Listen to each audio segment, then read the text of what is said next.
Boa noite a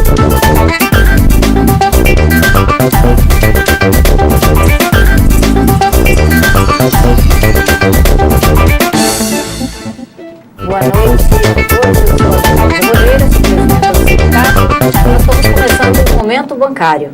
E hoje nós vamos falar das perspectivas econômicas para 2014. E por que falar disso, né? Porque, claro, nós estamos, isso é muito importante para a nossa vida e a gente quer saber o que está acontecendo com o Brasil. É mais ou menos o seguinte: tem emprego, não tem emprego, vai ter inflação, não vai ter inflação, enfim, o que está acontecendo com o Brasil? Isso vai interferir na nossa vida. E a perspectiva, e qual é a pauta da classe trabalhadora para esse ano de 2014. Bom, então, para falar sobre isso, a gente está aqui com João Sixu, que é economista e professor da Universidade Federal do Rio de Janeiro. Boa noite, professor. Obrigado pela presença. Boa noite. E Wagner Freitas, que é bancário, presidente da CUT Nacional. Aliás, o primeiro bancário a presidir a CUT. Boa noite, Wagner. Obrigada pela presença. Boa noite, Ju. Boa noite a todas as bancárias, os bancários, a todos, enfim. Bom, então nós vamos falar de 2014. Eu queria ouvir de vocês o que vocês esperam para 2014, né? Cada um com o olhar da universidade, de um economista, o Wagner da classe trabalhadora. A gente conversar um pouco sobre isso. E porque a gente tem escutado, desde, aliás, o começo do ano passado, que a gente vem escutando assim, olha, a inflação, né, desenfreada, não tem mais controle, né? E a gente vê que fechou o ano com a inflação da meta. A gente viu que o desemprego é o mais baixo da nossa história. E para a classe trabalhadora isso é super importante. Então, eu queria começar aqui com o professor, falando um pouco disso. Como é que está o Brasil e o que é que a gente espera em 2014? Eu espero 2014 com uma taxa de desemprego baixa. Não existe nenhum motivo de elevação dessa taxa de desemprego. Nós devemos entender por que essa taxa de desemprego está baixa. Existe um componente demográfico importante. A taxa de crescimento da população, que vai de 15 até 24 anos, tem caído, portanto, tem retardado a entrada de jovens no mercado de trabalho. E as políticas educacionais do governo, de bolsa, de cotas e de ampliação das vagas das universidades federais, têm também retardado a entrada de jovens no mercado de trabalho.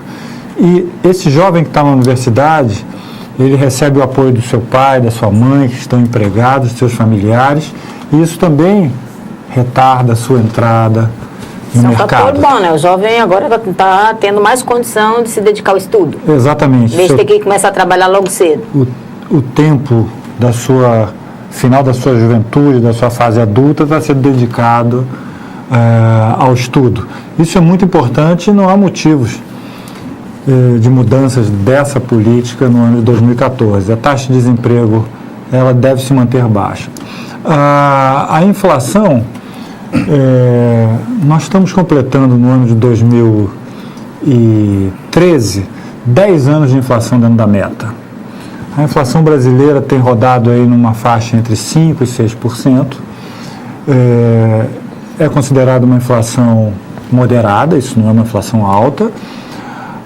O rendimento do trabalho e o salário mínimo tem crescido mais do que essa inflação nesses 10 anos. E a inflação, como está há 10 anos dentro da meta, nós podemos considerar que é uma inflação que está sob controle. Então, o ano de 2014, eu espero que seja um ano de inflação moderada e controlada e com baixo desemprego.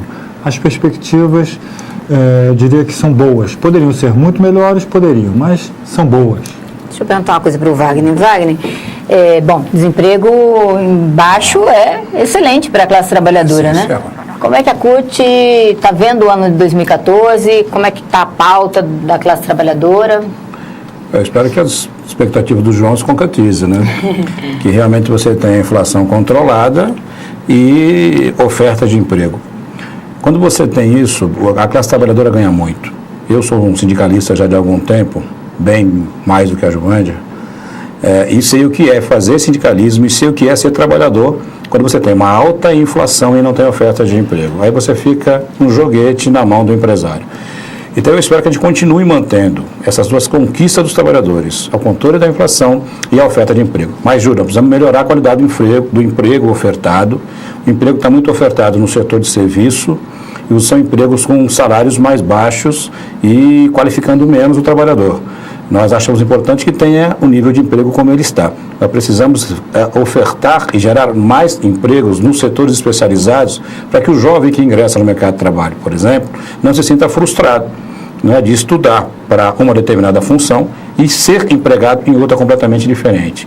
E espero, fundamentalmente, que a gente deixe de ser o paraíso dos banqueiros, que os banqueiros deixem de ganhar tanto dinheiro no Brasil e que a gente consiga baratear a oferta de crédito e ter um sistema financeiro voltado para o desenvolvimento do Brasil, da sociedade. Escrevi um texto agora, recentemente, achando que o Brasil vive um bom momento, diferente dessa imprensa procura construir, sendo apenas um aliado da direita no debate eleitoral, mas o Brasil não é um mar de rosas. Nós temos muito o que andar.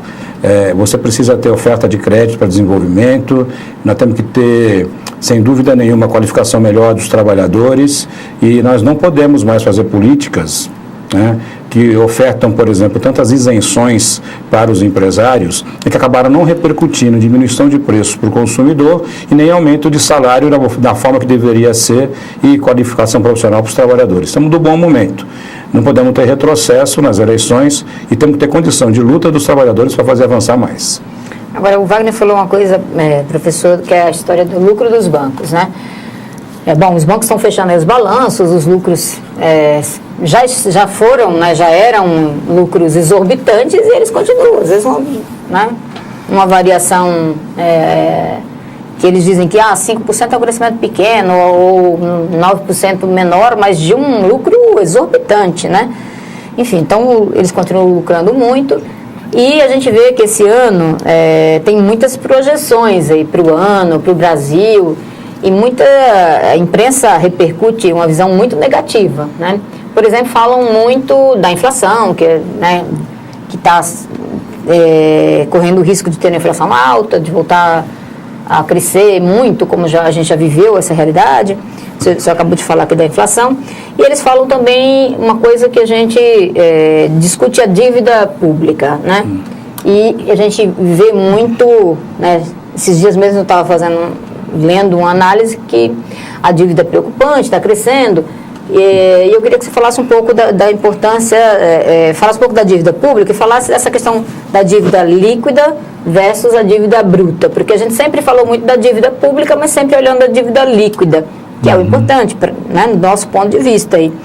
Mas a gente ouve muito falar agora da dívida bruta, como se ela fosse a mais importante. Quando você olha a dívida de outros países, eles estão muito mais endividados, né, que o Brasil e enfim. Então eu queria que você falasse um pouco disso. Esses analistas estão fazendo análises sob um ponto de vista de um interesse, representando um interesse. O ano eleitoral proporciona isso, que esses interesses venham fazer análises negativas? Antes de responder a pergunta sobre a dívida, queria tocar aqui num ponto importante ainda sobre inflação e desemprego. Para se fazer uma análise econômica dessas duas variáveis, inflação e desemprego, acho que vale a pena somar o desemprego mais a inflação. O desemprego em 2002, 2003 era superior a 12% e a inflação também era superior a 12% nesse período. Então a soma das duas dava 24%, mais que 24%. Hoje, quando a gente soma o desemprego entre 4% e 5%, a inflação inferior a 6%, nós temos aí uma soma que é inferior a 11%. Então, essa conta é uma conta importante, de a gente pensar o que era 24% de inflação mais desemprego com a soma de hoje, de inflação e desemprego numa faixa aí entre 10% e 11%. Isso é um número bastante significativo para pensarmos a melhora da situação econômica brasileira. Sobre a dívida líquida e a dívida bruta, acho que vale a pena, em rápidas palavras, entender a diferença entre uma e outra. A dívida líquida é toda a dívida que nós temos, menos basicamente as reservas que nós acumulamos no Banco Central, reservas internacionais, quantidade de dólares e títulos americanos que temos. Isso é a dívida líquida. Essa dívida líquida, no ano de 2002, ela era de 60% do PIB. E o FMI fazia uma pressão enorme sobre o Brasil, dizendo o seguinte: olha, para você entrar em critérios saudáveis de endividamento, essa dívida tem que ser inferior a 50%. Hoje nós temos essa dívida numa casa aí de 33%, 34%. Estamos bastante saudáveis. Bem inferior àquela meta que o FMI colocou. Bem, muito inferior. E agora veio à tona a discussão: olha, mas o que importa não é a dívida líquida, porque nós temos muitas reservas. Hoje nossas reservas são de 370 bilhões de dólares. Na época, nossas reservas eram de 37 bilhões. Nós multiplicamos as reservas em 10 vezes em 11 anos. Então agora a discussão é a dívida bruta, ou seja, quanto é o endividamento e não vale a pena contar ou não se deve contar as reservas nessa conta. Nossa dívida bruta tem aumentado. Agora, por que nossa dívida bruta tem aumentado? Basicamente por dois motivos. Porque o governo se endividou nos últimos tempos para colocar recursos nos bancos públicos para incentivar o investimento e para fazer as próprias reservas de 370 bilhões. Nós precisamos de reservas. Sem reservas, o país fica muito vulnerável às crises cambiais. Durante o período Fernando Henrique Cardoso, de 1995 a 2002, em 8 anos, tivemos 6 crises cambiais. Mas não é à toa. As reservas eram de 20 bilhões. Então, hoje, nós já fomos ameaçados algumas vezes com crises cambiais e conseguimos, diria que, mitigá-las, porque temos reservas consideráveis. Então, o nosso endividamento bruto não é desperdício, gasto longe da atividade fim. Nosso endividamento bruto é para injetar recursos nos bancos públicos para investimento e para formar reservas para defender o Brasil contra ataques especulativos. Muito bem, a gente vai fazer um pequeno intervalo e a gente volta já já e vamos continuar nosso debate sobre o que a gente espera do ano de 2014.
Estamos de volta no Momento Bancário, debatendo economia, debatendo o Brasil, o que a gente espera, o que a classe trabalhadora espera.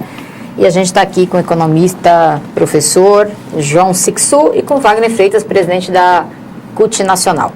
Wagner, olhando aqui os balanços dos bancos, a gente vê os bancos, com todo o lucro que eles têm, em vez de contribuir com o emprego, eles têm eliminado postos de trabalho, os bancos privados aí em especial. E eu acho que por mais que o Brasil tenha crescido, o desemprego seja o menor da nossa história, a gente vê tem uma rotatividade muito grande, porque tem um custo alto com o seguro-desemprego, significa que tem uma rotatividade grande. Como é que a CUT está vendo isso? Qual é o debate em torno desse tema? Isso é uma das questões que nós temos que corrigir no Brasil. Os bancos ganham muito, demitem muito e contratam trabalhadores que ganham menos. Mesmo que você tenha um contrato nacional de trabalho, quando você contrata um trabalhador iniciando no banco, obviamente que ele não tem um custo para o banco do que tem um trabalhador que tem 10 anos de banco, ele entra pelo piso. A rotatividade ela é muito ruim com o Brasil, ela não deixa que você tenha qualificação no mercado de trabalho. A qualificação no mercado de trabalho é importante para a competição que o Brasil precisa ter. É importante para os trabalhadores ganharem mais. Nós da CUT defendemos a ratificação da Convenção 87 da OIT, que fala contra a demissão imotivada, exatamente para você não permitir que o emprego hoje do trabalhador fique apenas no bom humor do gestor. E nós achamos que isso é um atentado não só ao trabalhador, é um atentado à economia do Brasil. Os altos gastos com seguro-desemprego são porque você tem alta rotatividade. Então, o controle da rotatividade poderia fazer com que você tivesse outros investimentos e não ter que colocar recurso no seguro-desemprego só porque os empresários, com a sua ganância, mesmo tendo uma economia estabilizada, para o país em crescimento, demitem trabalhador para ganhar mais. Então, eu acho que a ratificação da Convenção 87, uma política pública mais efetivada no sentido de manter os empregos, qualificar os trabalhadores, não ter, por exemplo, investimentos públicos do BNDES ou outros financiamentos a empresas que fazem demissão em massa e que não mantêm nível de emprego dos trabalhadores. Fazer a diversificação em relação a isso, né? Não pode você dar crédito público para quem mais demite. Pelo contrário, se você demite, o empresário demite, ele não pode ter crédito público para fazer isso. Tem que ter a contrapartida do social. Emprego é fundamental, né? Claro. Professor, a gente vê alguns bancos privados, né, fazendo um debate de precisa gerar recessão, ter desemprego. E, na verdade, é uma coisa que para nós é inconcebível, porque desemprego, né, é ruim para as pessoas, acho que é ruim para o país, né, ter desemprego. A gente viveu isso, o Brasil já passou por momentos difíceis de desemprego alto, e a classe trabalhadora, as famílias, a população brasileira sofreu muito com isso, né? Por que os bancos defendem isso? Qual o interesse? É porque os bancos brasileiros sofrem de uma distorção na sua atividade fim. Bancos deveriam olhar para a sua atividade fim como um organismo provedor de crédito para a sociedade. Mas os bancos brasileiros, eles preferem viver dos juros a viver do volume de crédito. Então, quando eles pedem recessão, eles estão pedindo desemprego, e estão pedindo elevação de juros para provocar esta recessão, este desemprego, para conter a inflação. E aí eles acabam ganhando, então, com a taxa de juros e menos com o volume de crédito, porque, óbvio, se há desemprego, o volume de crédito será menor. Eu penso que bancos deveriam pensar em ganhar mais no volume e menos na taxa de juros. Mas me parece que essa não tem sido a alternativa dos bancos brasileiros, particularmente estão carregados de títulos da dívida pública, e carregar título da dívida pública, ter título da dívida pública é um grande negócio.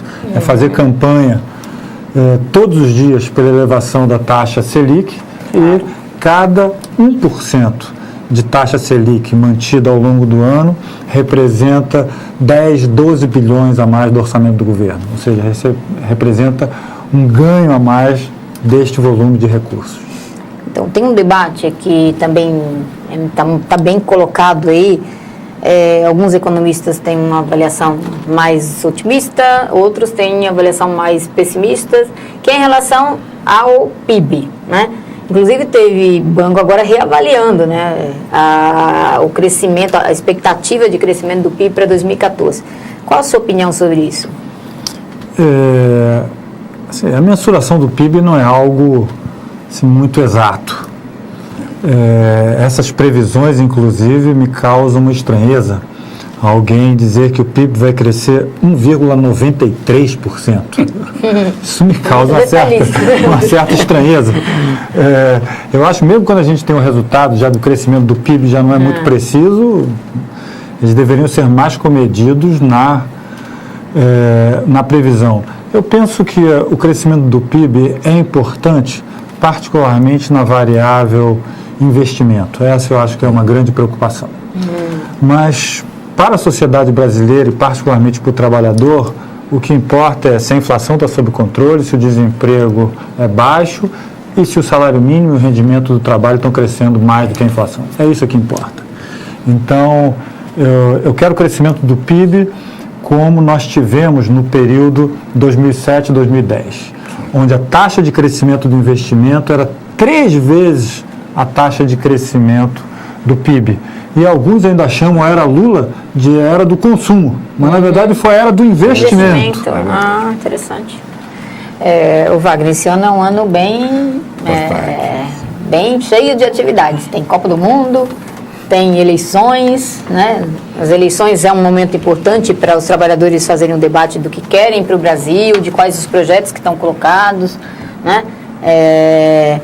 E também tem aí o mês de maio, que as centrais sindicais, a CUT sempre faz reflexões, atividades. O que vocês estão pensando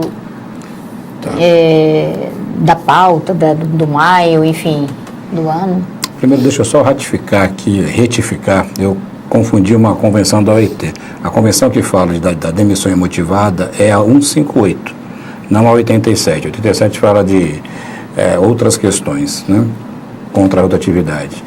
Olha, é um ano importante para a gente. Vamos fazer um grande ato em abril das centrais sindicais, vamos colocar a nossa pauta dos trabalhadores na rua, vamos movimentar e mobilizar os trabalhadores porque a gente tem a nossa pauta atendida, a gente quer redução da jornada de trabalho, sem redução de salário, nós queremos discutir a questão do fator previdenciário, mas nós queremos também discutir as alternativas para o Brasil. Nós não temos dúvida nenhuma que são dois projetos bem diferentes que estarão colocados na eleição de outubro. Existem vários candidatos, Gilmândia, mas só dois projetos. Tem um projeto que é um projeto de desenvolvimento, da inclusão, que dialoga com os trabalhadores, que leva em consideração políticas públicas voltadas para os trabalhadores, que sem dúvida nenhuma é representada pela presidenta Dilma, com todas as dificuldades que tem no governo de coalizão e com todas as limitações. E tem um outro projeto colocado, que é um projeto que nós já vivemos, é um projeto da exclusão, é um projeto do neoliberalismo, é um projeto igual esse que exemplifica-se na pergunta que você fez para o João Sixu, de aqueles gente que tenha a condição de vir à imprensa e defender que tem que ter demissão de trabalhadores, né, para aumentar a produtividade, diminuir os salários para não ter inflação, ou seja, a vida é boa apenas para os banqueiros, é boa apenas para os rentistas. Esse projeto nós não queremos para nós. Agora, claro que, obviamente, nós sabemos que nós temos que avançar muito nos direitos dos trabalhadores, na democracia do Brasil, que vive em risco o tempo inteiro, né?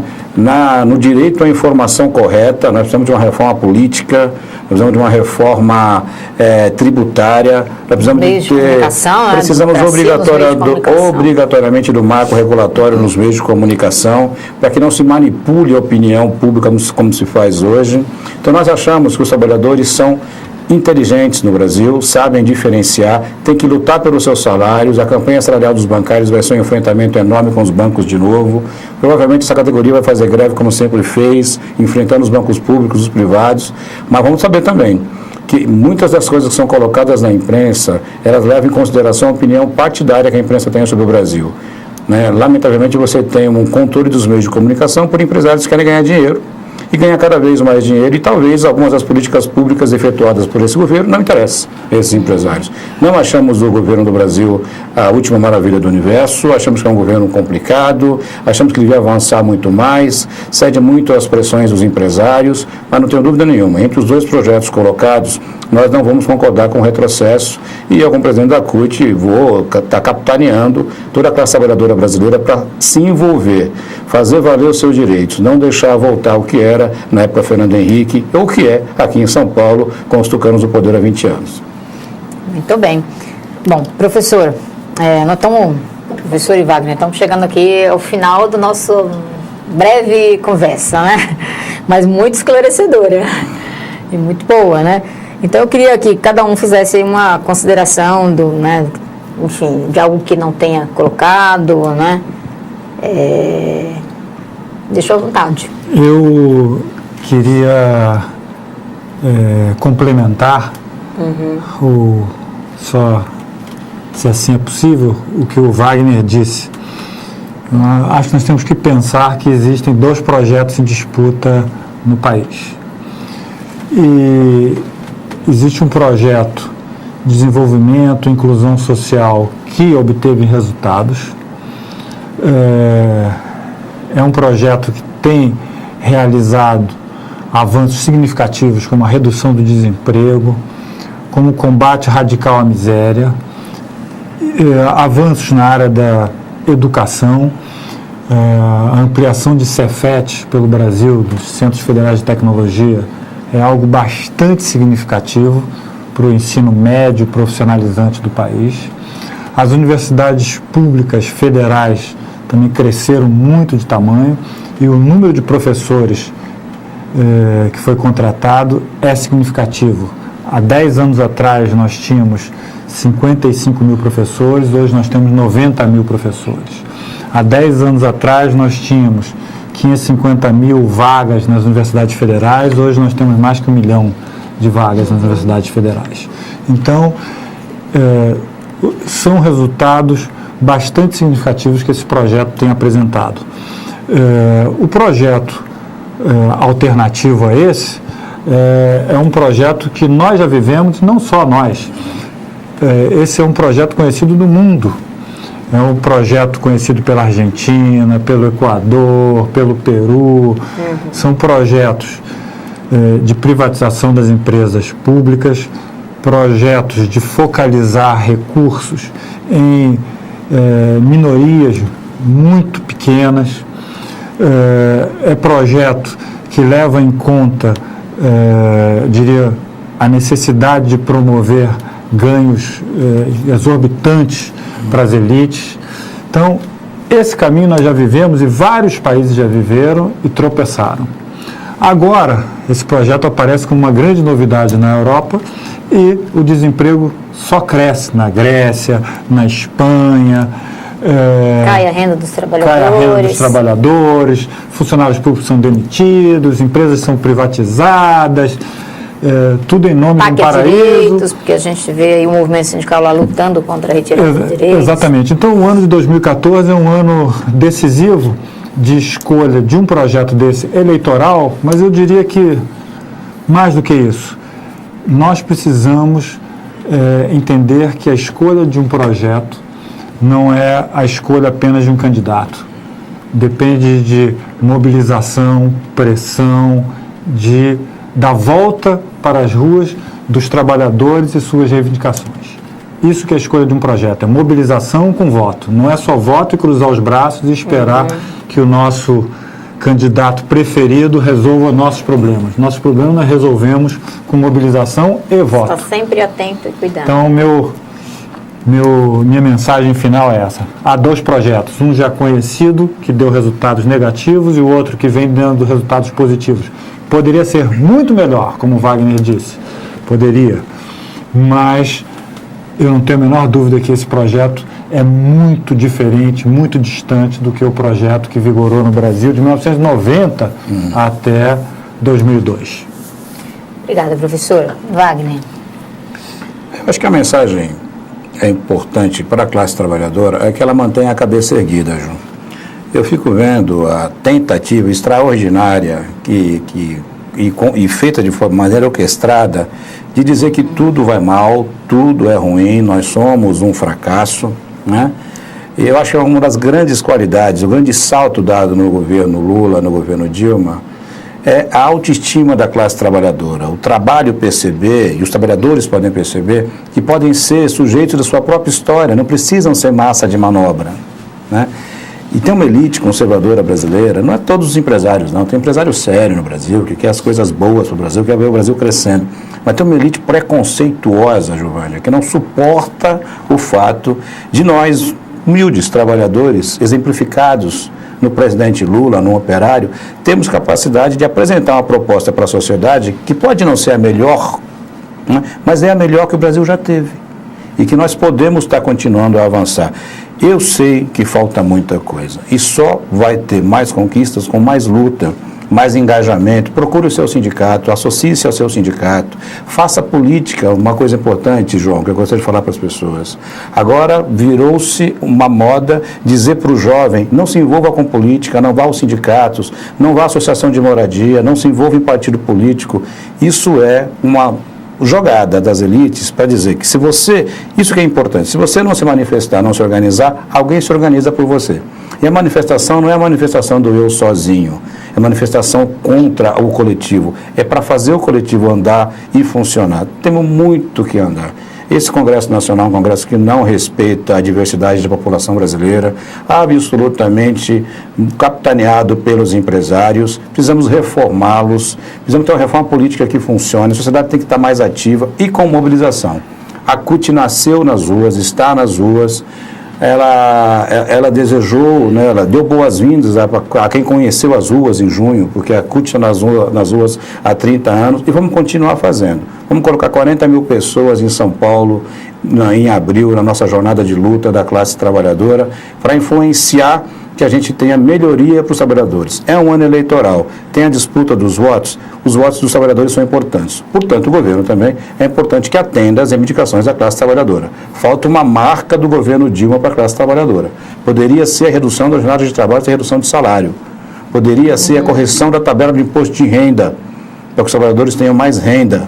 Poderia ser a correção do FGTS, de maneira que os trabalhadores tivessem mais condição no seu FGTS. Né? O 2015 tem que revalidar a política de salário mínimo que foi construída pelas centrais sindicais com o presidente Lula e que tem que ser rediscutida em 2015 para valer até 2023. Os conservadores querem acabar com a política de valorização. A presidenta Dilma podia antecipar esse debate, trazer para 2014 e dizer que está mantida a política de valorização dos salários mínimos, que é a principal obra social do governo Lula. Não é o Bolsa Família, é o salário mínimo forte, que foi importante para os trabalhadores, mas importante para a sociedade, para movimentar o mercado interno. É um momento de nós reafirmarmos nossas bandeiras. Sem luta não tem conquista, sem participação política não tem conquista. E precisamos, acima de tudo, saber o lado que nós estamos. Reivindicar, mas entender o lado. Nós somos os trabalhadores. O lado que representa o Aécio, o lado que representa o Eduardo, sinto muito, é o lado dos patrões. E com esse eu vou combater a vida inteira. Muito bem, eu queria agradecer a presença do professor, do Wagner, professor João Sixu. Dizer que vocês os encontram no Facebook, né? No Twitter, Facebook. Né? Bom, gente, agradecer a vocês que nos ouviram até agora. Um grande abraço e até o próximo Momento Bancário.